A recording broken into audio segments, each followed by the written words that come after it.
Hari ini saya akan membahas 10 kanker paling ganas dan mematikan. Selain jantung dan stroke, kanker masih menjadi penyakit ganas yang menyebabkan kematian paling tinggi di dunia. Menurut Organisasi Kesehatan Dunia (WHO), 3 kanker yang paling banyak membunuh orang di seluruh dunia pada tahun 2020 adalah kanker paru, 1,80 juta kematian, kanker kolorektal 916, 000 kematian, dan kanker hati 830, 000 kematian. Tapi itu bukan kanker paling mematikan menurut Rebecca Siegel, MPH, Direktur Ilmiah Senior Penelitian Pengawasan di American Cancer Society (ACS). Peneliti kanker menentukan kelangsungan hidup dengan ukuran relatif 5 tahun. Ini merupakan persentase orang yang diharapkan bertahan hidup dari efek kanker tertentu, tidak termasuk risiko dari kemungkinan penyebab kematian lainnya selama 5 tahun setelah didiagnosis. Ada beberapa jenis kanker yang paling mematikan, bahkan sangat rentan menyerang manusia tanpa mengenal kelompok usia maupun jenis kelamin. Kanker yang paling mematikan adalah kanker dengan kelangsungan hidup yang paling rendah.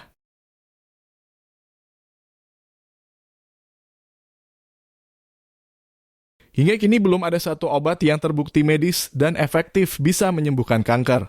Ada sejumlah alasan di balik hal ini.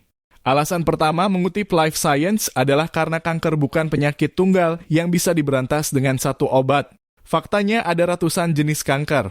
Kita akan membutuhkan ratusan jenis obat yang berbeda untuk menyembuhkan semua kanker, kata Siegel. Alasan lain mengapa sulit untuk menyembuhkan kanker adalah karena standar untuk menyembuhkan kanker sangat tinggi.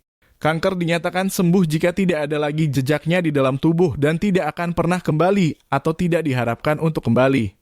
Tetapi bahkan ketika semua jejak kanker telah hilang, tidak ada cara untuk mengetahui dengan pasti bahwa itu tidak akan kembali. Berikut adalah beberapa kanker paling mematikan mengutip Life Science.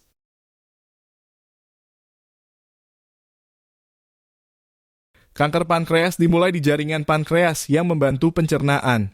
Kanker sistem pencernaan secara umum cukup mematikan. Jumlah pasien kanker pankreas yang bertahan hidup setelah 5 tahun diagnosis kurang dari 50%. Ini membuat kanker pankreas menjadi jenis kanker yang paling mematikan. Sebagian besar kanker pankreas adalah kanker eksokrin, yang berarti kanker muncul di sel yang membuat enzim pencernaan. Dalam sedikit kasus, kanker muncul di sel endokrin pankreas yang membuat hormon seperti insulin atau disebut tumor neuronokrin pankreas (NETs). Tipe kanker ini hanya 2% dari kanker pankreas pada umumnya dan memiliki kemungkinan sembuh yang jauh lebih baik. Bergantung dari seberapa jauh penyebarannya, dokter dapat mengobati kanker pankreas dengan pembedahan, radiasi, atau kemoterapi. Perawatan lain yang mungkin termasuk imunoterapi dan obat yang menargetkan molekul khusus untuk sel kanker.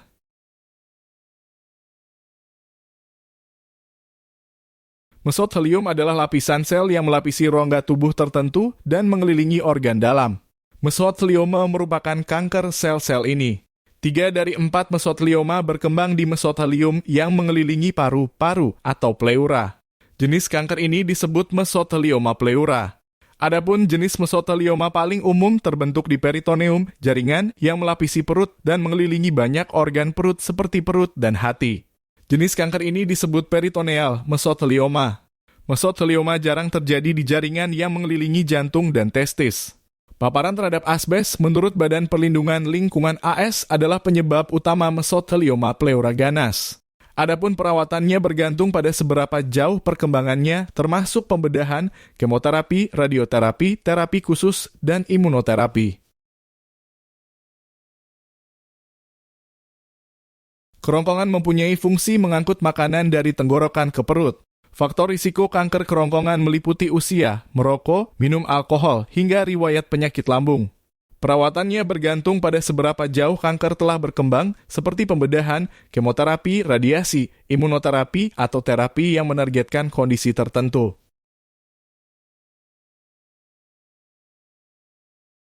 Kanker hati adalah salah satu bentuk kanker yang paling umum di seluruh dunia. Faktor risiko yang paling signifikan untuk kanker hati adalah hepatitis B kronis atau infeksi hepatitis C. Kedua infeksi ini ditularkan melalui cairan tubuh, termasuk darah dan air mani. Kanker yang terkait erat yaitu kanker saluran empedu intrahepatik, yang terjadi di saluran yang membawa empedu dari hati dan kantong empedu ke usus kecil, di mana empedu membantu mencerna lemak dari makanan.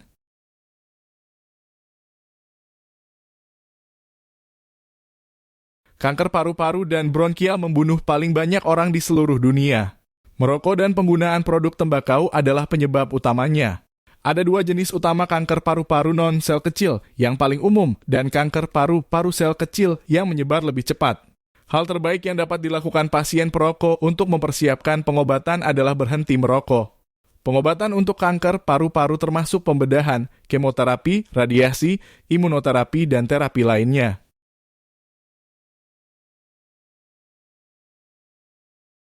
Pada orang dewasa, tumor otak jarang dimulai di otak, tapi seringnya menyebar dari kanker lain.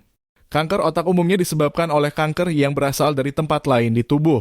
Pada anak-anak, sebagian besar tumor otak dimulai di otak.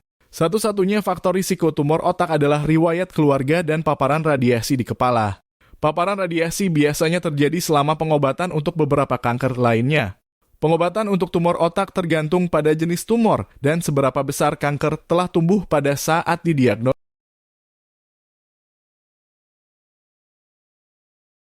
Leukemia monositik akut adalah subtipe dari jenis leukemia yang disebut leukemia mieloid akut (AML).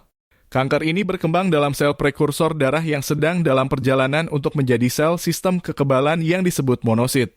Monosit adalah bagian utama dari sistem kekebalan bawaan. Perawatan untuk leukemia monositik akut yakni kemoterapi, transplantasi sel induk, atau terapi yang ditargetkan. Leukemia berkembang dari sel induk di sumsum tulang. Jenis kanker ini terjadi ketika perkembangan sel darah terhenti dan sel menjadi kanker. Leukemia mieloid akut mengacu pada kanker yang berkembang di sel mieloid berlawanan dengan sel limfoid, yang merupakan sel prekursor darah yang berpotensi berkembang menjadi sel darah merah, beberapa jenis sel darah putih, dan trombosit. Adapun perawatannya termasuk kemoterapi, transplantasi sel induk, atau terapi khusus. Kanker pleura ini adalah tipe kanker jaringan yang melapisi paru-paru, perut, jantung, dan organ lainnya. Mesotelioma kanker adalah bentuk paling umum, biasanya mempengaruhi paru-paru. Batuk, nyeri dada, dan sesak napas adalah gejala dari tipe kanker ini. Perawatannya termasuk operasi, radiasi, dan kemoterapi. Terima kasih sudah menonton video ini yang berjudul 10 kanker paling ganas dan mematikan dengan versi kisah cerita.